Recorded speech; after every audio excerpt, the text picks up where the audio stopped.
रात कीता जी ने एक मेरे लई, पल भी ना बैठा जेड़ा टिक मेरे लई।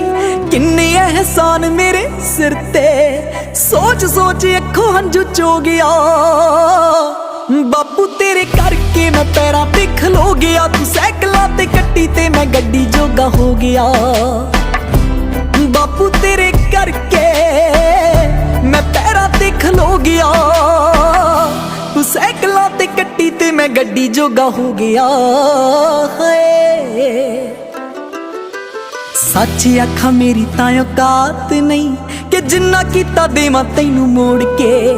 मैं मंगदा हां तेरी तंदुरुस्ती, सच्चे रब अगे दोवें हथ जोड़ के। मैं मंगदा हां तेरी तंदुरुस्ती, सच्चे रब अगे दोवें हथ जोड़ के।